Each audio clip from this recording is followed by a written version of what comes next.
Doctor Snigdha, আপনি কিন্তু আসলে ধর্ষণের ক্ষেত্রে আপনি বলতেছেন যে মিথ্যা মামলা হওয়া কঠিন, কিন্তু আমি কিন্তু আমার অভিজ্ঞতা জানি ধর্ষণে মিথ্যা মামলা হওয়া সহজও বটে, মানে কঠিন আবার সহজও বটে, কারণ আপনি তো প্রক্রিয়ার মধ্যে যাবেন অনেক পরে। আপনার যদি টাকা পয়সা না থাকে সেইটা সময়টা লেগে যাবে 2 বছর 4 বছর, আপনার 120 দিন জামিন হবে না, আপনি এটার মধ্যে কিছু করতে পারবেন না। এইটা তো মানে এখন আবার আমাকে মনে হবে যে আমি খুব ধর্ষিত, মানে কি ধর্ষকদের পক্ষে না, আমি সেইটা বলতেছি না, আমি প্রসিডিউরাল ফল্টের কথা বলতেছি। আপনি বিশ্বাস করেন, আমি ম্যাজিস্ট্রেট ছিলাম, আমি এজলাসে বসে দেখছি যে এইটার মধ্যে কিন্তু দুই পক্ষই অসত্য কথা বলতে পারে শুধু আরেকজনকে ফাঁসায় দেওয়ার জন্য।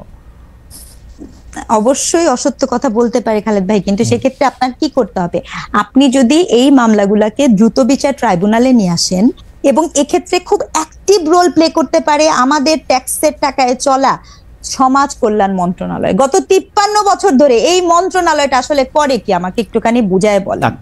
কোনদিন শুনছেন সোশ্যাল সার্ভিস থেকে কিছু করে? না, আপনি আমাকে বলেন। সোশ্যাল রাষ্ট্রায়ত্ত কত কত মামলা থাকে, এটা অনেক ব্যয়বহুল।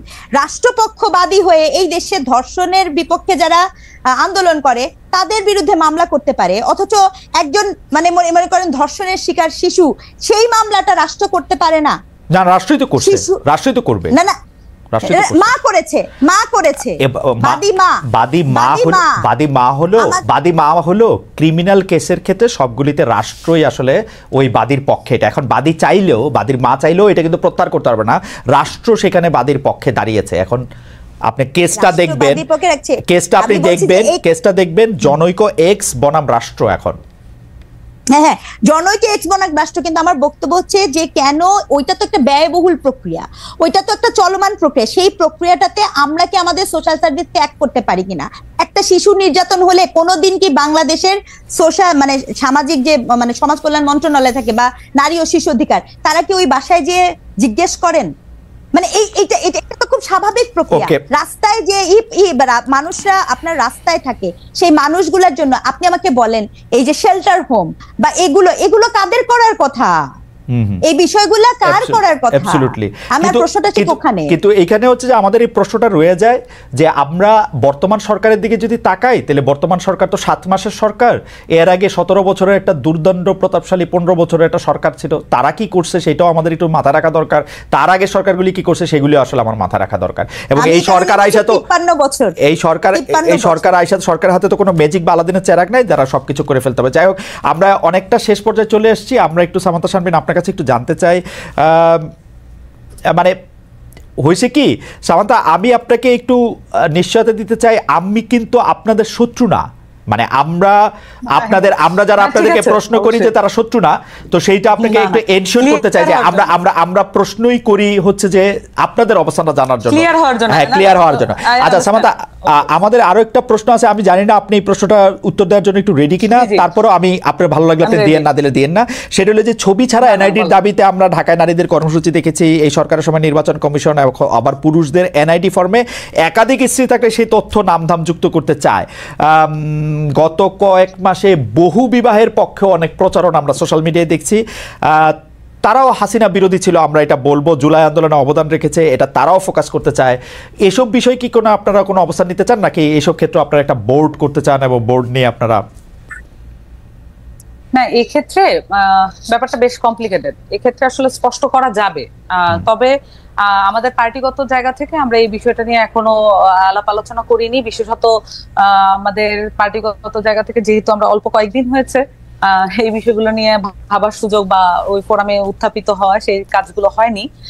আশা করি যে এটা পরের বার উত্তর দিতে পারবো, আলাপ না হলে পার্টি অবস্থানটা বলা খুব কঠিন। আচ্ছা, তাহলে এইটা একটু বলেন, এইটা একটা আপনার জন্য বলা হয়তো এখন সহজ। জুলাই আন্দোলনের কৃতিত্ব ভাগাভাগির দ্বন্দ্ব প্রকাশেই আছে এখন। এছাড়া নানা ট্যাগ দিয়ে আপনি এটা জানেন যে জুলাইয়ের মিত্র এক পক্ষ আরেক পক্ষকে খারিজ করতে চাইছে। বিশেষ করে মানে অগাস্ট থেকে বলা হয়তো স্বৈরাচারের দোসর, এখন আবার বলা হইতেছে শাহবাগী। আপনি বাস্তবতাটা জানেন, আমরা ইয়াতে না যাই, এটা একটা নতুন অস্থিরতা তৈরি করতেছে এই শাহবাগ শাপলা এই বিভাজন। এটা আপনারা কীভাবে এটা ডিল করবেন? যেইখানে আমরা দেখতেছি যে শাহবাগেরও একটা বড় অংশ আপনাদের পক্ষে ছিল, মানে শাহবাগের বড় অংশ মানে কি শাহবাগী যাদেরকে আমরা বলতেছি, আবার শাপলা থেকেও একটা বড় অংশ আপনাদের পক্ষে অবস্থান নিয়েছে। এটা ডিল করার ক্ষেত্রে আপনারা কি করবেন এখন? দেখুন, এটা ডিল করার জন্য আমাদের যেটা দরকার, যে আমরা যেটা বলছিলাম যে আমরা মধ্যপন্থী দল, এবং বেশিরভাগ দেখা গেছে যে অনেকে এটা একসেপ্ট করেছেন, কিন্তু আবার অনেকের মধ্যে প্রশ্ন হচ্ছে তাহলে মধ্যপন্থার দল তো অনেক দলে আছে, তাহলে এটা আবার নতুন কোন মধ্যপন্থা? তো আমরা যেটা করতে চাই, যেটা আমাদের ইচ্ছা, এবং যেটা হচ্ছে আমাদের পার্টিগতভাবে আমরা মনে করি যে বাংলাদেশের জন্য ভালো হবে, সেটা হচ্ছে যে একটা মধ্যমপন্থা হতে পারে যে আপনি কোনো ধরনের আর্গুমেন্টে গেলেন না, কোনো ধরনের বিষয়কে আপনি একনলেজ করলেন না, এবং আমি যেটা বললাম যে বিভিন্ন সময় আমি বলেছি কমিশন গঠন এবং ফর্মালাইজ করা, যে কোনো আর্গুমেন্টকে ফর্মালাইজ ওয়েতে ডিল করা, এবং যাতে করে রেসপন্সিবিলিটি থাকে ওইসব আর্গুমেন্টের প্রতি। তো সেই জায়গাগুলোকে নিশ্চিত করার জন্য একটা বিষয় হচ্ছে যে এই বিষয়গুলোকে এড়িয়ে যাওয়া, একেবারেই এড়িয়ে যাওয়া, কোনো আর্গুমেন্টে না যাওয়া, কোনো ধরনের বিভাজিত করার জন্য যে কোনো কথাকেই এড়িয়ে যাওয়া। আরেকটা মধ্যমপন্থা হতে পারে যে আপনি এই আর্গুমেন্ট গুলোতে ঢুকবেন এবং আপনি এটার মধ্যে রেসপন্সিবল অ্যাটিটিউড করবেন, সেই সাথে যা যা করা দরকার আপনি সকল পক্ষকে একসাথে আনার জন্য মিডল গ্রাউন্ড হিসেবে ওয়ার্ক করবেন।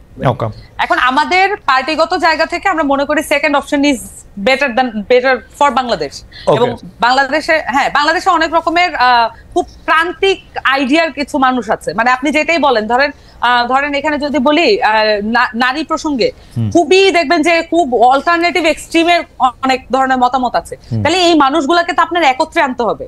না হলে আমরা শুধু কিন্তু আমার পার্টি পলিটিক্স নিয়ে আমরা চিন্তিত না, আমরা কিন্তু আমরা বলেছিলাম আমরা রাজনৈতিক জনগোষ্ঠী তৈরি করতে চাই। রাজনৈতিক জনগোষ্ঠী তৈরি করার জন্য তো আমার সবচেয়ে অপোজিশনের লোকটার সাথেও আমি যাতে টেবিল টক করতে পারি, আমি তার সাথে যাতে যৌক্তিক মতামত গুলো দিতে পারি, তার সাথে একমত হইতে পারি, সেই জায়গাটা আমাকে তৈরি করতে হবে। পার্টির জায়গা থেকে আমরা এই দায়িত্বটা নিয়েছি। আপনাকে অনেক ধন্যবাদ।